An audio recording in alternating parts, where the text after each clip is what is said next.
is it's happening unconsciously, that is what is negative, not the content.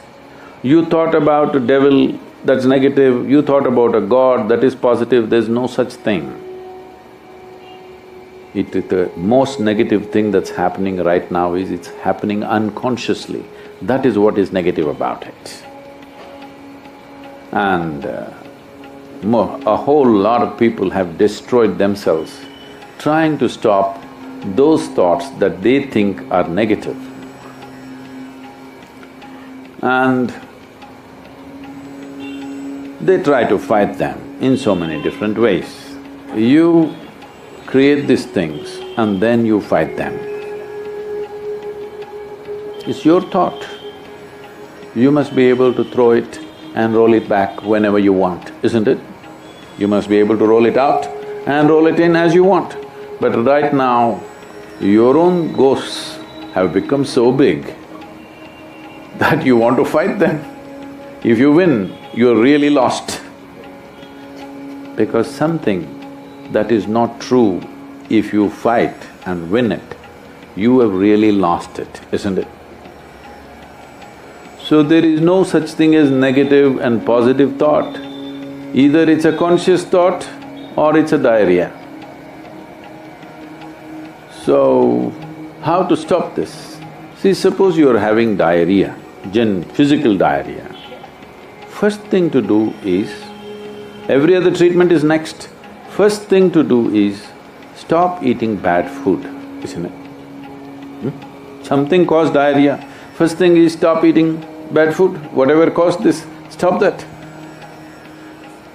This is the first thing you must do. Right now the bad food is just this.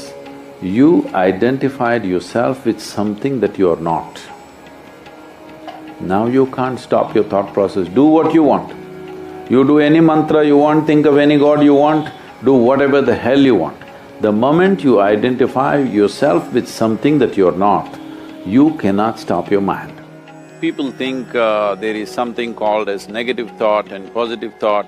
They want to remove the negative thoughts and have only positive thoughts.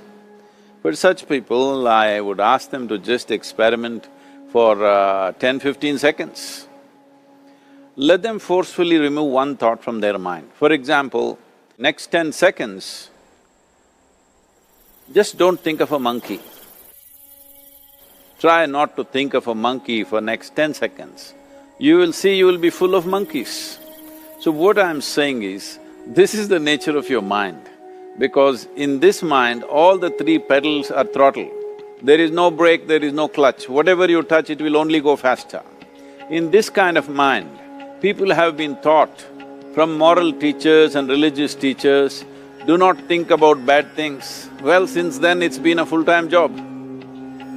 So there is no way you can handle the mind like this. This doesn't need any great enlightenment. If you spend 2 minutes with your eyes closed, you will realize you cannot do anything forcefully with this mind. So, I want to remove negative thoughts. Do not ever go in this direction because what you want to remove will become your quality. Always you will be on it. So what should I do? The thing is this, without understanding the fundamental mechanism of this mind, because our mind, human mind, is the most sophisticated computer on the planet. Even all the supercomputers have come out of this.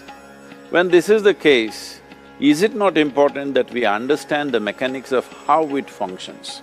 One simplistic aspect of how it functions is, there are no subtractions and divisions in our mind.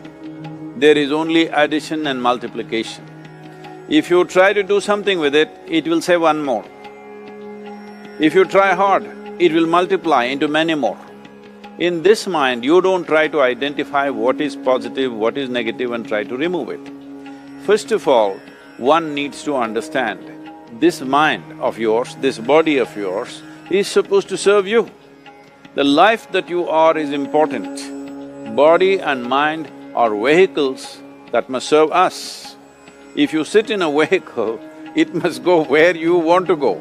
If it goes to its own destination, what is the point of such a vehicle? It's just a nuisance. Right now, most human beings are unfortunately experiencing this fantastic possibility of human mind as a nuisance, as a troublesome thing, well, this is the most beautiful thing you have. It's just that you need to pay little attention as to how it functions. One simple thing is this. First and foremost process is, that's why we put out this process called Isha Kriya. This is to distance yourself from your physiological and psychological process. There is something called as you which exists. This is not a composite of all your thoughts and emotions and physiological processes. Beyond that, there is you. If you close your eyes, even if you cannot see anything, you're still there. It is through the window of your eyes that you're looking out, but if you close your eyes, it doesn't mean that you don't exist, you still exist. So beyond your thought, you still exist, beyond your emotion, you still exist. So that you, the life that you are, this has to come into your experience. Why is it that you're not allowing that to come into your experience, which is the most significant aspect of who you are? Who you are right now, the most significant aspect is, you and me are alive right now, this is it. What I'm thinking, what you're thinking is not the important thing. We are alive right now, that is the important thing. So, it is important that you focus on this fundamental sense of aliveness within you, and then you will see there is a natural distance between you and your thought process. Once there is a distance between your psychological process and your physiological process, this is the end of suffering. Because there are only two kinds of suffering that human beings go through, physical suffering and mental suffering. Once you create a little space between you and your mind, between you and your body, this is the end of suffering.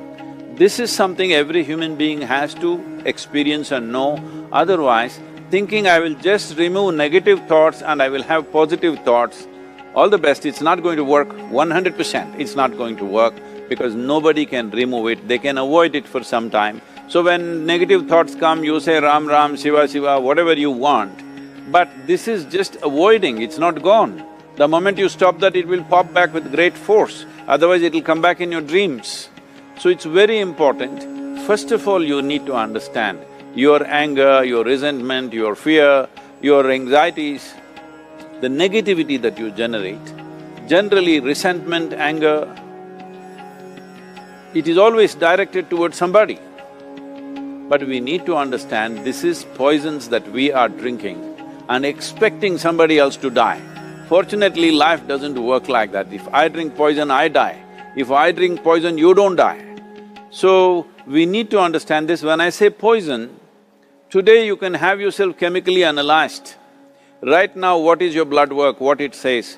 5 minutes of intense anger, check your blood work and see, there will be lots of negative elements in it, literally you're poisoning yourself. So, do you want to poison yourself? Definitely not. Now the very question is coming from certain helplessness, what shall I do? Don't do anything, just sit back and just concern yourself with something which is a life process. Maybe your heartbeat, maybe your breath, maybe just a sensation of being alive. Depending upon how sensitive or how perceptive you are, accordingly, find something. It could be a sensation in the body, it could be breath, it could be heartbeat, it could be anything, something which indicates life to you. Just pay attention to that for some time. Slowly you will see there is a distinction between what is